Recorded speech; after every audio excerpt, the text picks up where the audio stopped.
Je dis qu'il y a une partie importante des Français qui ne sont pas d'accord. Ils ont le droit de manifester parce que c'est un droit constitutionnel. Leur dire, on organise un grand débat, donc on ne comprend pas pourquoi ils manifestent. Bah, posez-vous la question pourquoi ils manifestent. 50 000 personnes, on est 60 millions de Français, 50 000 personnes, c'est tout. Allez, Clément Viktorovitch, vous avez beaucoup réagi pendant que Madame me parlait. Oui, déjà, Madame, vous dénigrez le fait que 50 000 personnes représentent quelque chose dans notre pays. Encore une fois, sur votre grande plateforme, il y a 125 000 personnes. Certes, c'est 2 fois plus, mais c'est le même ordre de grandeur. Donc si pour vous, 50 000 personnes, ça n'est rien, que dire des 125 000 qui ont contribué. Ensuite, je vous ai écouté attentivement.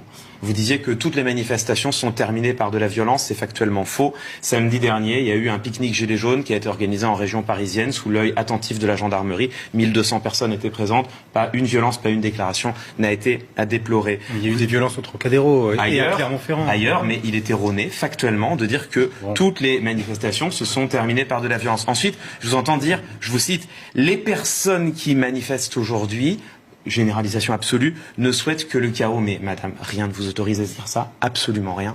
Les personnes qui manifestent, pour une partie d'entre elles au moins, voire sans doute pour une grande partie d'entre elles, souhaitent exprimer une opinion qui est différente de la vôtre, effectivement. Oui, en France, il y a aussi des citoyens... Ils ne représentent pas la majorité. Oui, mais je vous dis pas qu'elle représente la majorité.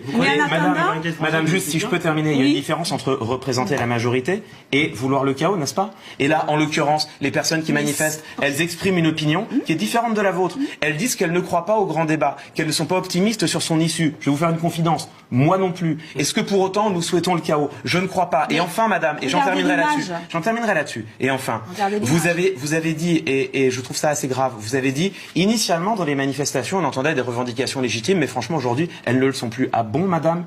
Vous êtes représentante de la nation, certes, mais qu'est-ce qui vous autorise à dire quelles revendications sont légitimes et quelles revendications ne le sont pas? Un peu de respect, madame, pour les Français qui manifestent, qui expriment une opinion différente de la vôtre, certes, mais respectable.